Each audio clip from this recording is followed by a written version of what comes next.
Please statement मिलना, please please please.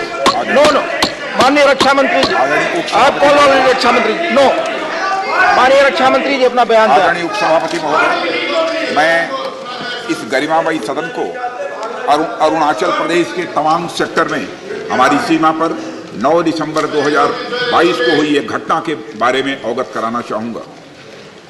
उपसभापति महोदय, 9 दिसंबर 2022 को चाइनीज पीएलए ट्रुप्स ने तवांग सेक्टर के यांगसे एरिया में लाइन ऑफ एक्चुअल कंट्रोल पर अतिक्रमण कर स्टेटस को एक तरफा बदलने का प्रयास किया। चाइना के इस प्रयास का हमारी सेना ने दृढ़ता के साथ सामना किया। उपसभापति और सदन को यह भी बताना चाहूंगा, इस फेस ऑफ में हाथापाई भी हुई और भारतीय सेना ने बहादुरी से पीएलए को हमारी टेरिटरी में अतिक्रमण करने से रोका और उन्हें उनकी पोस्ट पर वापस जाने के लिए मजबूर कर दिया। इस झड़प में दोनों ओर के सैनिकों को कुछ चोटें आई हैं। उपसभापति महोदय, मैं इस सदन को यह बताना चाहता हूं कि हमारे किसी भी सैनिक की न तो मृत्यु हुई है और न ही कोई गंभीर रूप से घायल हुआ।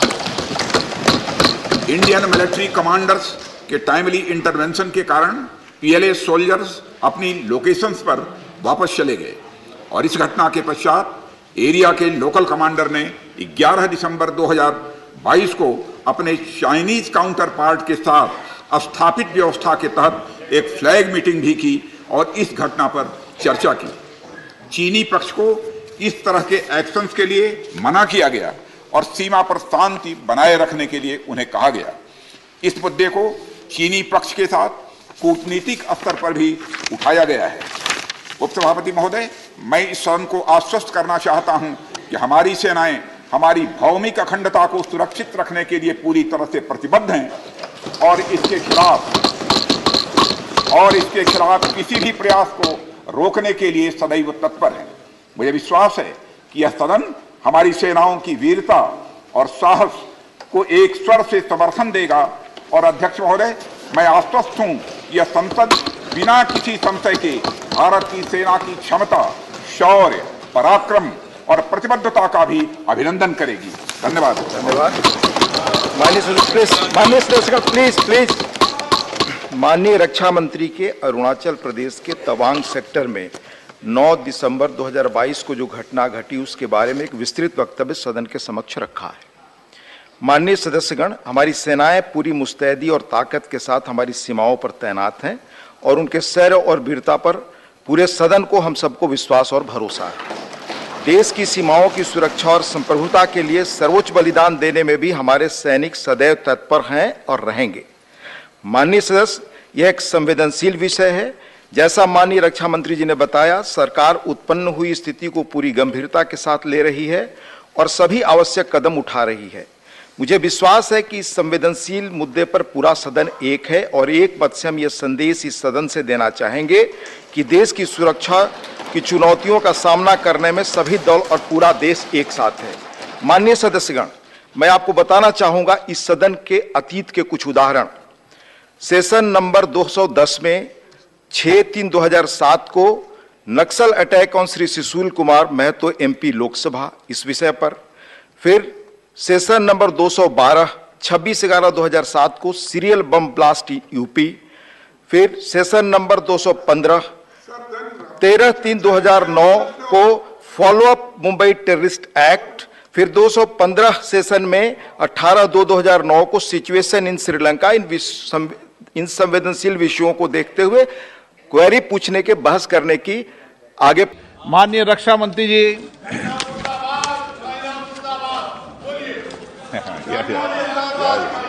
आप बोलिए पाकिस्तान मुर्दाबाद।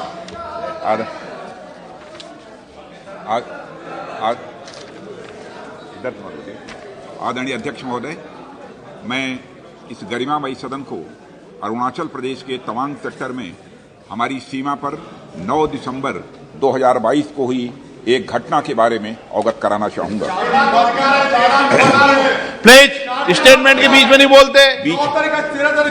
नो प्लीज, में छुट्टी भी थी। 9 दिसंबर 2022 को पीएलए ट्रुप्स ने तवांग सेक्टर के यांगसे एरिया में लाइन ऑफ एक्चुअल कंट्रोल पर अतिक्रमण कर स्टेटस को एक तरफा बदलने का प्रयास किया।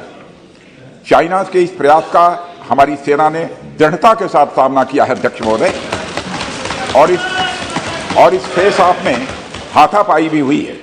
भारतीय सेना ने बहादुरी से पीएलए को हमारी टेरिटरी में अतिक्रमण करने से रोका और उन्हें उनकी पोस्ट पर वापस जाने के लिए मजबूर कर दिया अध्यक्ष महोदय। इस झड़प में दोनों ओर के कुछ सैनिकों को चोटें भी आई हैं और मैं इस सदन को अवगत कराना चाहता हूं कि हमारे किसी भी सैनिक की न तो मृत्यु हुई है और न ही कोई गंभीर रूप से घायल हुआ है।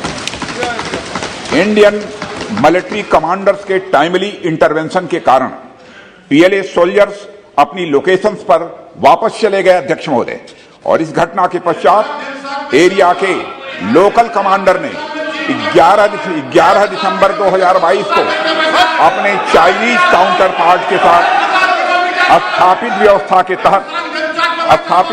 के तहत एक फ्लैग मीटिंग की और इस घटना पर चर्चा की।